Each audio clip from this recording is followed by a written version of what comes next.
monde, c'est Sandy, j'espère que vous allez bien. On se retrouve pour une nouvelle vidéo où je vais vous parler de mon premier trimestre de grossesse. C'est parti. Nightmares creep while you and me repeat. This bittersweet heat is suffocating. I'm waiting. Du coup les filles, je sais pas si vous avez vu ma précédente vidéo où je parle de ma septième semaine d'aménorrhée. Là où j'ai su ma grossesse, je vous explique les premiers symptômes. C'est là où je vois ma sage-femme pour la première fois. Là, voilà, je vous explique un peu tout ça. Donc pour cette vidéo, je vais vous parler du trimestre en entier. Je vais commencer par la 8e et 9e semaine d'aménorrhée, puisque j'ai fait une vidéo où je vous parle de ma 6e et 7e semaine de grossesse. Je vous mettrai le lien en description pour que vous puissiez aller voir la vidéo si ça vous intéresse. Donc on commence avec cette 8e et 9e semaine d'aménorrhée. Donc pour moi ça a commencé un petit peu mal parce que comme je vous expliquais dans la précédente vidéo, déjà j'ai fait des fausses couches et j'ai mis du temps à tomber enceinte. Donc le moindre truc, je flippe quoi. Je flippe qu'une fausse couche romance, que quelque chose se passe mal. Donc voilà, je suis un peu dans un état d'esprit très stressé et pas très positif. Putain, je suis envahie de mouches. Euh, et du coup, ouais, pour moi, cette 8e semaine commençait un peu mal parce que habituellement, j'avais de gros symptômes de grossesse. Donc j'avais le ventre qui tirait énormément, j'avais mal au sein et de grosses nausées. Toute la journée, toute la nuit, ça me lâchait pas. Et là, du jour au lendemain, plus rien. Donc j'ai attendu 3 jours. Au bout de 3 jours, comment vous dire que j'ai commencé à vraiment avoir peur et que c'était fini. C'était fini parce que ma deuxième fausse couche, j'ai commencé à avoir des symptômes. Donc pareil, des légères petites nausées. C'était pas aussi fort que là, rien à voir. Et un petit peu mal au ventre. Enfin, c'était pas du tout les mêmes symptômes, mais j'avais quand même des symptômes de grossesse. Et du jour au lendemain, tout s'est arrêté. Dans la nuit, il me semble que c'était 3 h du matin. D'un coup, je sentais plus rien. Plus rien. Là, je me suis mis à pleurer et je sentais à l'intérieur de moi que ce qui se passait arrêtait. Donc je me suis dit que ça avait recommencé, quoi, qu'il y avait fausse couche. Donc au bout de 3 jours que je m'inquiétais, malgré que mon homme essayait de me rassurer, de me dire mais non, t'inquiète pas, ça va. Mais j'ai dit la première fois c'est passé comme ça, donc je pense faire une fausse couche. Donc on va à la maternité, aux urgences maternité pour faire un contrôle, voilà. Donc première fois où je vais aux urgences maternité, parce que j'avais trop peur, donc il fallait que je sois rassurée et puis savoir ce qu'il en était. Et donc, j'explique mon cas à la sage-femme qui m'a reçue. Et donc, j'explique que j'ai plus du tout de symptômes. Ça fait 3 jours que j'ai plus aucun symptôme, alors que j'en avais des énormes, quoi. C'est pas comme si j'avais des petits symptômes, non, j'avais d'énormes symptômes de grossesse. Et là, plus rien. Donc, je lui dis que j'ai déjà fait des fausses couches, il y en a. Donc, elle m'a dit, on va vous faire une échographie, on va regarder tout ça. Et là, on entend le petit cœur de mon bébé battre. On le voit très bien, il est là, il bouge même, donc trop contente parce qu'à l'échographie de datation, mais bien sûr, il bouge pas encore. Là, on le voit un petit peu bouger, donc je fous en larmes et je m'en veux énormément d'avoir pensé que mon bébé était mort en fait. Donc à ce moment-là, je me dis, il va falloir que je relativise parce que c'est pas du tout bon pour mon bébé que je stresse comme ça. Et puis, je m'en voulais de l'avoir vu mort en fait, alors que non, il allait très bien. Donc à ce moment-là, j'ai relativisé. J'avais toujours un stress, bien sûr, mais, j'essayais de me dire non, arrête, ton bébé il est là, tout va bien. Et comme quoi, c'est vraiment des fois dans la tête. Parce que du moment où j'ai appris que finalement la grossesse allait très bien, que mon bébé allait très bien. Je veux dire, 1 heure après, tous les symptômes sont revenus. Donc voilà. Donc inconsciemment, tellement j'ai eu peur, j'ai réussi à m'arrêter les symptômes de grossesse, quoi. Voilà. Et puis si c'était arrêté, la sage-femme m'a dit, ben, profitez-en, quoi. Profitez-en pour vivre. Voilà, s'ils se sont arrêtés, faut en profiter, faut pas se plaindre. Mais bon, en même temps, moi, ce qui me faisait tenir et croire en ma grossesse, c'était, même si j'avais des symptômes très, très, très désagréables qui m'empêchaient de vivre, en même temps, c'était ça qui me faisait me dire, c'est bon, la grossesse, elle est encore là, quoi. Je suis pas bien, j'ai des nausées, j'ai mal au sein, j'ai mal au ventre, mais ça veut dire que la grossesse, elle est encore là. Donc pour moi, les symptômes me rassuraient énormément, quoi. Mais bon, voilà, on continue notre petite vie. Vient le 30 juillet où je commence à faire tout ce qui est analyse sanguine. Donc ça, ben, vous l'aurez tous les mois, hein. Tous les mois, on a la toxo à faire. On a des urines de glucosurie pour voir le taux de sucre dans les urines. Donc ça, c'est toutes les femmes enceintes. À part si vous êtes immunisé contre la toxo, moi je ne suis pas immunisée contre la toxo. Donc il faudra faire très attention à bien laver vos légumes. Moi je le fais avec... Donc pour celles qui ne sont pas immunisées contre la toxo, il faut vraiment laver tous vos fruits et légumes, surtout les légumes qui sont en pleine terre, les fruits encore... ça passe, mais voilà, vaut mieux en faire trop que pas assez. Il faut les laver avec du vinaigre blanc et de l'eau. Donc bien sûr, si vous faites qu'à l'eau, vous n'avez pas de vinaigre, ça passe aussi, mais c'est conseillé de le faire au vinaigre blanc. Il ne faut pas manger de viande crue, d'œufs crus, de fromage non pasteurisé. Voilà. Ensuite, oui, je prends ça aussi. C'est de l'acide folique. Donc ça, je l'ai depuis mes 3 mois avant ma grossesse. Donc quand j'ai fait ma fausse couche en mars 2021, euh, elle m'a prescrit ça, ma sage-femme. Elle m'a dit, donc vous allez faire ça 3 mois, pendant 3 mois. Et, donc continuer les essais bébés. Et elle m'a dit, là, de ces 3 mois, s'il n'y a toujours pas de grossesse, on se revoit et je vous enverrai vers un spécialiste pour la fertilité, enfin voilà, pour voir qu'est-ce qui va pas. Et donc ben, pour moi, je vous dis pas que c'est miraculeux, mais donc pour moi ça a fonctionné, bébé s'est bien accroché. Voilà, l'acide folique ça aide à ce que le fœtus soit bien accroché et à son bon développement. Donc est-ce que ça a joué pour moi? Oui, ça a marché. La preuve en est, 3 mois après, ben, je suis retombée enceinte et bébé est bien accroché. Ensuite, j'avais aussi Gestarel, c'est des vitamines en plus, mais c'est vraiment très puissant. Moi, je ne l'ai pas supporté, je l'ai pris pendant 3 jours et je ne l'ai pas supporté. Je sais pas. J'ai fait un genre d'intolérance, donc elle m'a dit c'est que vous manquez pas de vitamines, donc ça sert à rien de vous en remettre plus, quoi. Donc après je mange quand même beaucoup de légumes, beaucoup de fruits. J'essaie de compenser le cachet à base de vitamines, mais j'essaie de compenser, de prendre toutes les vitamines qu'on a dans l'alimentation. Et pour moi, ça fonctionne. Ensuite, du coup, on passe à la semaine 10 et 11 de grossesse. Donc toujours d'aménorrhée, hein, je vous le répéterai pas à chaque fois, mais pour moi, je vous parle en aménorrhée. Aménorrhée, pour celles qui savent pas ce que ça veut dire, parce que on n'est pas, c'est pas inné, on ne sait pas, moi je le savais pas avant que ma sage-femme me l'apprenne. Ça compte à partir du premier jour de vos règles. Donc ça vous fait à peu près 2 semaines en plus du jour de la conception de grossesse. J'espère que vous avez compris. Donc, donc là, en fait, comment vous dire?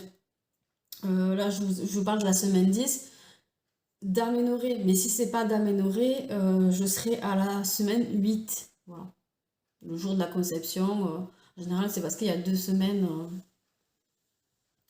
2 semaines après les règles, même si c'est pas tout le monde pareil, et moi ça n'a pas été mon cas personnellement. Ça a été quelques jours avant, donc euh, j'ai ovulé donc 11 jours après. Donc voilà, à quelques jours près, 11 jours après le premier jour de mes règles. Et donc ça peut être beaucoup plus tard. Voilà, c'est pas vraiment 14 jours pile après le premier jour des règles qu'on ovule. On peut même ovuler 2 fois par mois, elle m'a dit ma sage-femme. Donc voilà. Pop, pop, pop. Donc oui, bon, on passe au plus beau jour, un des autres plus beaux jours de notre vie avec mon conjoint. On passe à la T1, donc la vraie échographie, où on va voir et savoir à peu près bien formé. On va voir aussi par rapport à sa nuque si il y a risque de trisomie. Donc voilà, c'est un grand moment. C'est le jour aussi où elle va nous donner les papiers pour le déclarer à la Sécu et à la CAF.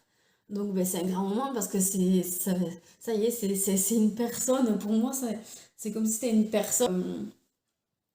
Comment vous expliquer? À part entière, quoi. C'est comme si voilà, on le déclare au monde entier, à l'État, voilà. Il existe vraiment aux yeux de tout le monde. Du coup, pendant cette T1, notre bébé, il bouge vraiment. La sage-femme, elle nous a dit même qu'il était hyper actif. Je dis elle, mais non, c'était un sage-femme, parce que je suis suivie par deux. En fait, je suis suivie par une sage-femme qui, elle, nous voit pour tout ce qui est gynécologie. Elle nous fait quand même des échographies à chaque fois qu'on la voit. Mais les échographies, les vraies échographies T1, T2, tout ça, c'est ce monsieur qui nous voit. Et moi, ça me rassure plutôt pas mal, parce qu'ils sont super gentils les deux, ils sont super top. Et puis en plus, ça me fait 2 avis professionnels, donc moi, je prends, il n'y a pas de souci. Du coup, ben, on y reste presque 1 heure, parce que bébé, il bouge beaucoup. Et donc à chaque fois, il doit mesurer voilà, son crâne, ses oreilles, ses yeux, sa nuque, son petit cœur, ses poumons, son estomac, le cordon médical, ses pieds, ses jambes, enfin un peu tout, la vessie. Et il a pu tout voir, donc ça nous a rassurés. Et tout, absolument tout était dans la norme. C'est un bébé qui se développait très très bien. Il n'y avait pas de souci. La nuque était parfaite, donc la taille, je sais plus, j'ai une mémoire de poisson, moi je me rappelle pas, il y aurait mon homme, il vous le dirait. La taille qu'il faut que la nuque ait. Non, je ne vais pas vous dire de bêtises. Je vais pas vous dire de bêtises. Mais la taille était très bonne. Mais il faut quand même faire une prise de sang pour être sûr. Donc il me prescrit une prise de sang pour, pour la trisomie 21. Donc ça pareil, ça se mesure en taux, faut pas que ça dépasse tant de trucs. Enfin voilà, c'est médical, je vais pas vous dire n'importe quoi, j'en sais rien.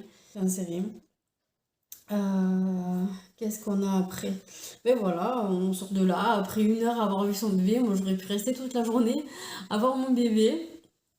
Du coup, ben, je rentre chez moi, je mange et direct après les papiers pour le déclarer à la CAF et à la Sécu et j'envoie ça direct le premier jour. Tout était fait pour bébé. Je l'avais déclaré à la mutuelle. Partout, partout. Ça y est, bébé existe aux yeux de tout le monde.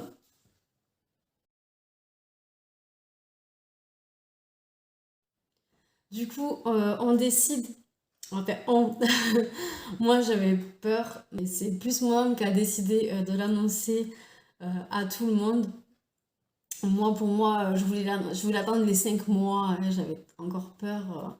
Fausse couche, voilà, c'était dans un coin de ma tête encore. Même si j'étais quand même très très rassurée, j'ai vu mon bébé et tout allait bien. Je voulais pas me porter la poisse en fait, voilà. Mais mon homme était tellement heureux que ben voilà, on l'a dit à tout le monde. Voilà, on l'a dit sur les réseaux, à nos amis. Voilà, tout le monde, toutes nos familles, voilà, ça y est, tout le monde était au courant. On a eu des félicitations, voilà, c'est trop chouette. Euh, et du coup, ah oui, j'apprends aussi que au final, je suis pas à 11 semaines, je suis à 12 semaines 5. Donc, moi qui pensais que bébé été conçu euh, vers le 17, me semble-t-il, non, il était conçu le 11 juin.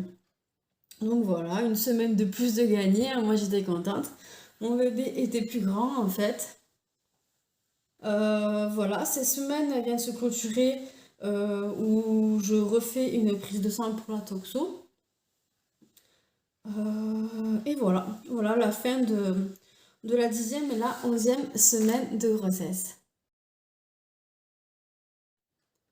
Qui au final n'était pas la 10e et la 11e semaine de grossesse, puisque j'en suis à la 12e semaine de grossesse toujours. Donc on passe direct à la 13e et 14e semaine de grossesse. Puisque celle que je vous ai expliquée, en fait, et au final, j'étais à la 11e, 12e semaine de grossesse, je sais pas trop, je suis un peu perdue. Donc du coup, ben, je reprends avec les nouvelles dates. Donc les nouvelles dates fait que je suis à la 13e et 14e semaine de grossesse. Donc je vous explique à coup de 2 semaines à chaque fois.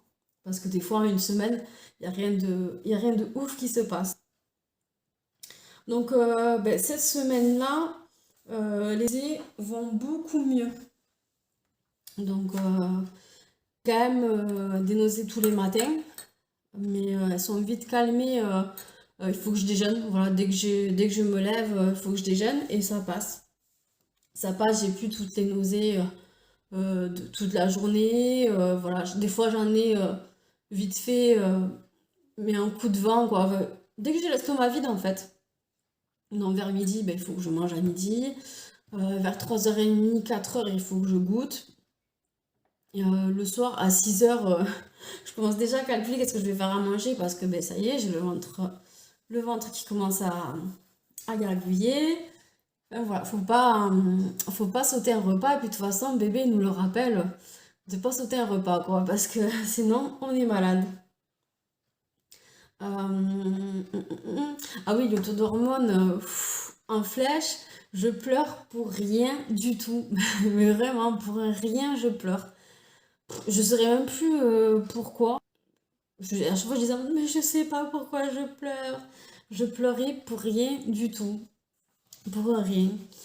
Ensuite, un truc aussi qui arrive pas à tout le monde, mais c'est un symptôme de sage-femme. Mais c'est un symptôme de sage-femme, oui, bien sûr. C'est un symptôme de femme enceinte. Je saigne des gencives. Même quand je me brosse pas les dents, des fois, je suis là comme ça en pleine journée et j'ai les gencives qui saignent. Le nez est tout le temps bouché. Et pareil, dès que je me mouche, justement, c'est normal parce qu'on a les vaisseaux sanguins qui sont plus petits ou je sais plus, il y a un délire comme ça. Donc voilà, ben, je saigne du nez et des gencives. J'y suis habituée maintenant, c'est comme ça.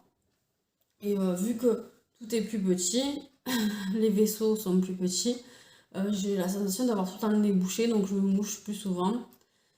Et, et ça m'a provoqué des douleurs à la tête.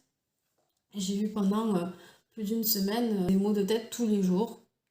Donc c'était horrible, sachant que je ne peux pas prendre de cachet. Donc ben, j'allais me reposer tout le temps, toutes les après-midi. Et le soir à 8h, ben, j'étais au dodo. Ensuite, ben, pareil, hein, toujours pareil, prise de sang, le test urinaire pour le taux de sucre dans l'urine. Ça, c'est habituel.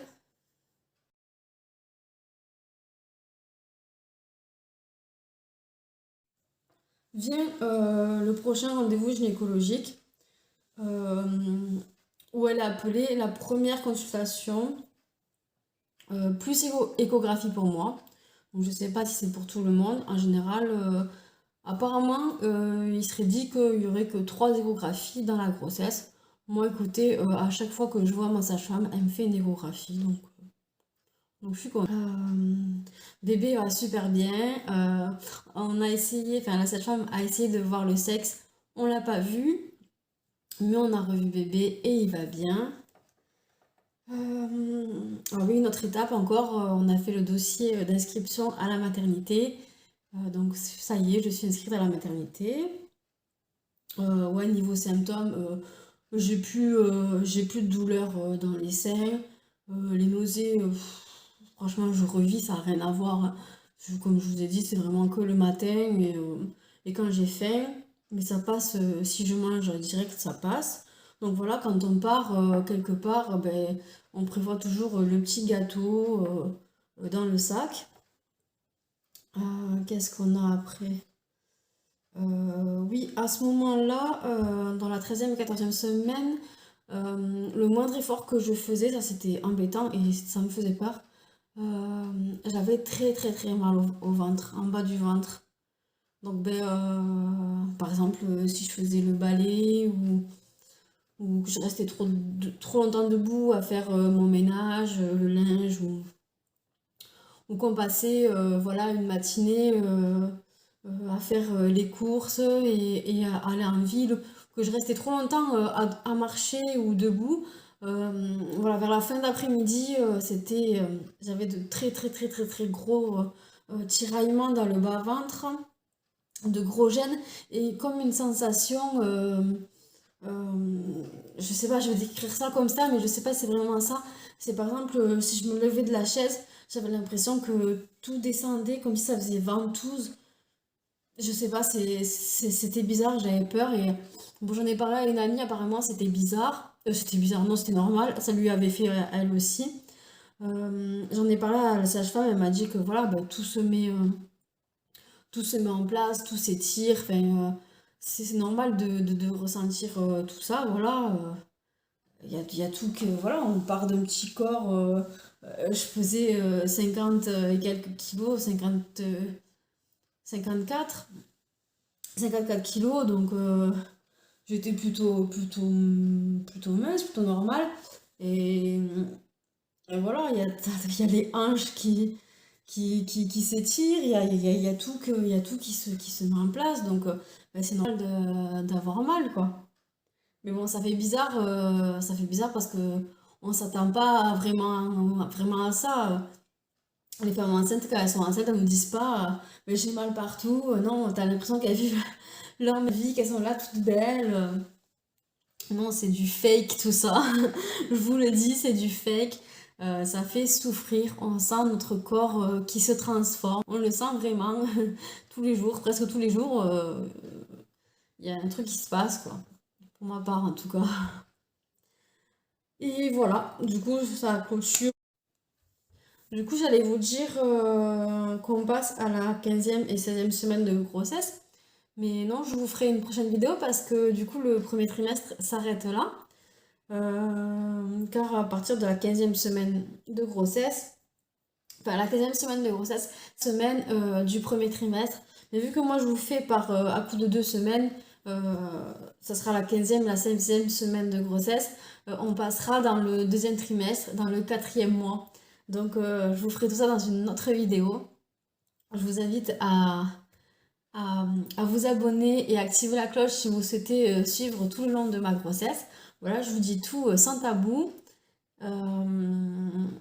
Si vous avez la moindre question, parce que j'ai sûrement oublié des petits détails, je vous dirai tout. Vraiment, il n'y a pas de souci sur ça.